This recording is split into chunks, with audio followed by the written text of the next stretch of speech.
Russian President Vladimir Putin has confirmed that Moscow accepted ceasefire proposal, emphasizing the need for a lasting peace that addresses the crisis' root causes. Speaking alongside the president of Belarus, Putin questioned how Ukraine would use the 30-day ceasefire. He warned that Ukraine might exploit the truce for rearmament and insisted that Kiev should push the US to halt hostilities. Meanwhile, Russian forces continue advancing on nearly all fronts, particularly in Kursk.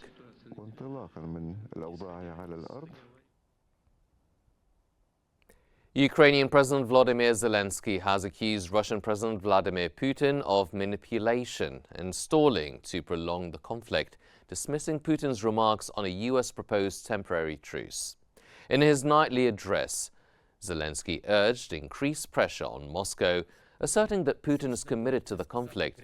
He emphasized that Ukraine imposes no conditions for peace, blaming Russia for delays, while vowing to work with allies to force an end to the conflict.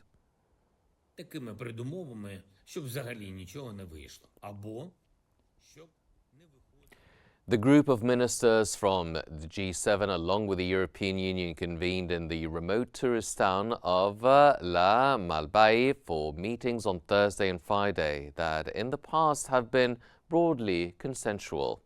U.S. Secretary of State Marco Rubio briefed his colleagues on talks with Ukraine in Jeddah, Saudi Arabia, where Kiev said it was ready to support a 30-day ceasefire deal. But officials said ambiguous comments by Russian President Vladimir Putin left delegates unclear where things stood. Is on the top of our agenda.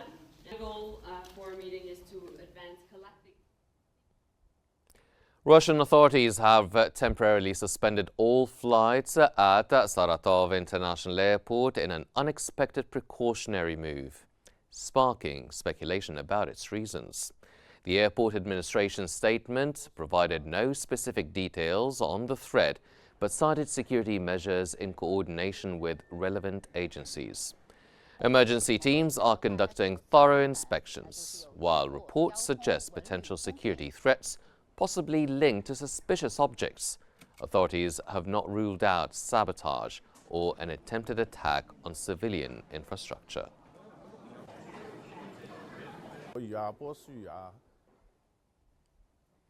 European Commission President Ursula von der Leyen has reaffirmed her stance on the Ukraine ceasefire. Von der Leyen emphasized that any peace process must lead to a lasting agreement rather than a temporary truce. Speaking at a press conference after the EU-South Africa summit in Cape Town, she stressed the need for a genuine and enduring resolution to the conflict rather than a short-term cessation of hostilities. Nobody needs that on both sides, neither in the European Union nor in the United States. Russian President Vladimir Putin has met with Belarusian President Alexander Lukashenko in Moscow to discuss bilateral relations and cooperation. The visit marked Lukashenko's first official trip abroad since his re-election as Belarus's president in January. During the talks, Putin emphasized the growing collaboration between Russia and Belarus, highlighting its significance and the active cooperation between the two nations across various sectors. He also noted their strong partnership within multilateral organizations, including the United Nations, the Shanghai Cooperation Council Organization, and BRICS. Lukashenko, in turn, praised the unique cooperation model between the two countries, suggesting that their friendly relations could serve as an example for others.